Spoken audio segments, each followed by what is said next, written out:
We've discussed pre-operational thought a bit. Um, Pre-operational is symbolic. It's not logical. There's no realistic. The kids really are good at make believe and pretend.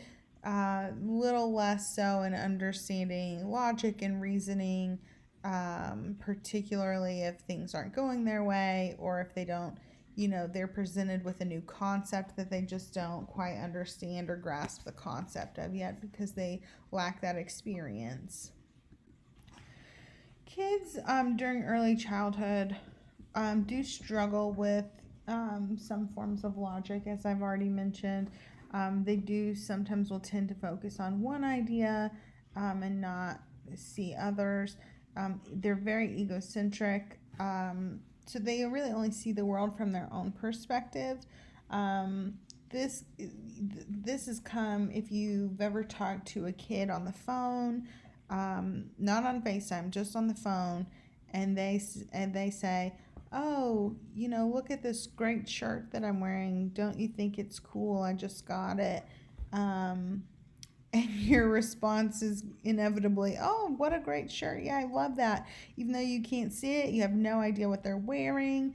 Because kids think that if they can see it, if it's in their zone, everyone else is having the same kind of experience that they're having. They don't understand that you can't see it.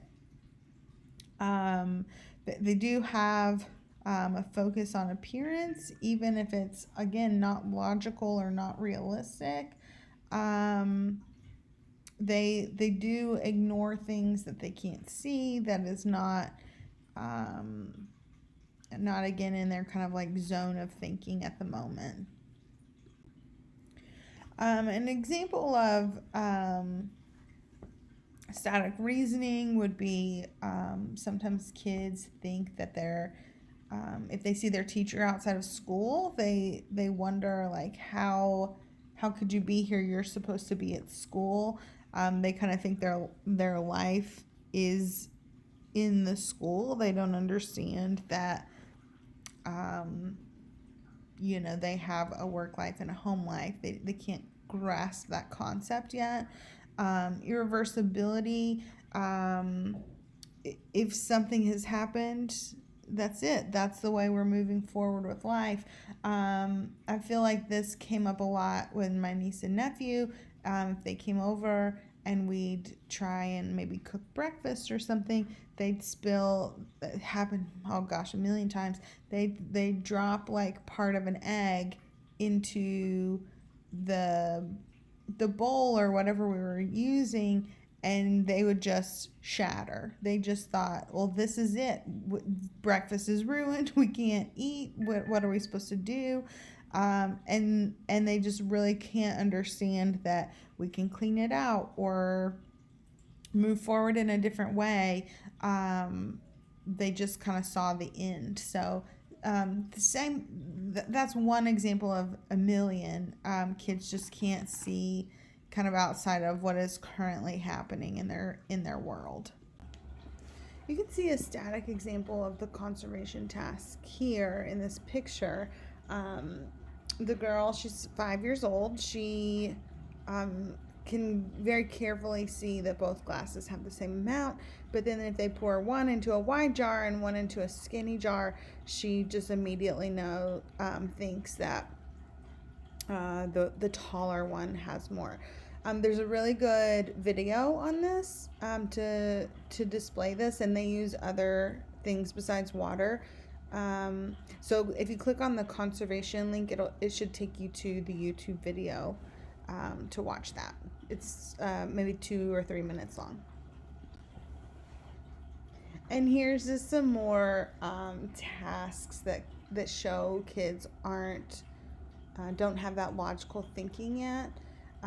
They typically start to understand conservation around age 6 or age 7.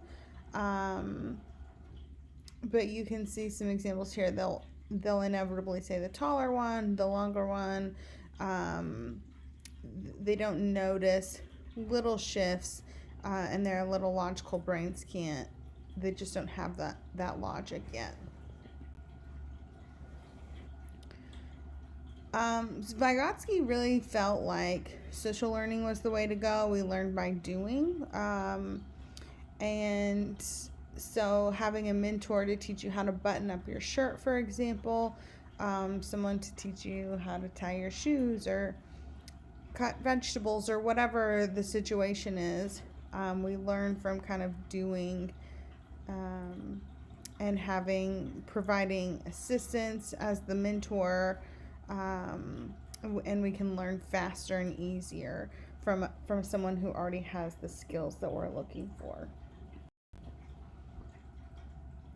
The zone of proximal development is a term that Vygotsky came up with that basically says I can learn something that is a little, I have to kind of have a base knowledge already to learn something a little bit harder, because there are some things that no amount of mentoring is going to teach me if I don't already have a base knowledge about something.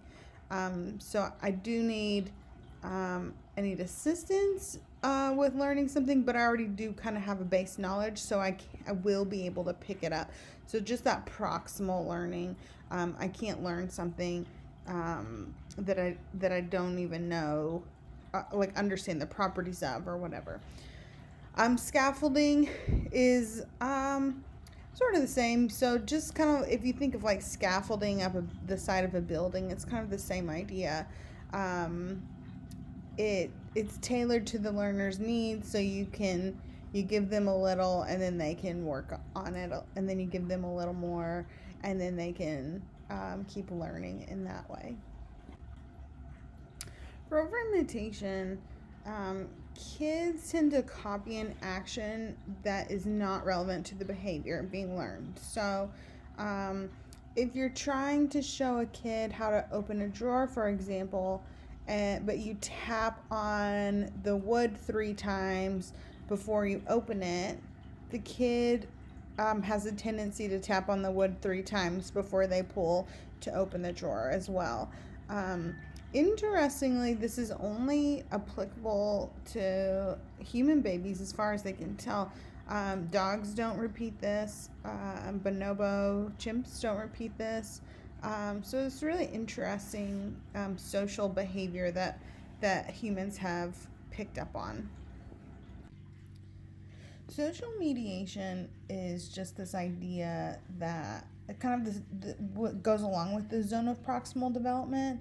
So when you're learning numbers or following routines, someone's kind of doing it along with you, whether it's, I think of when I was helping my nephew learn his numbers, we'd say 1, 2, like we'd recite them together.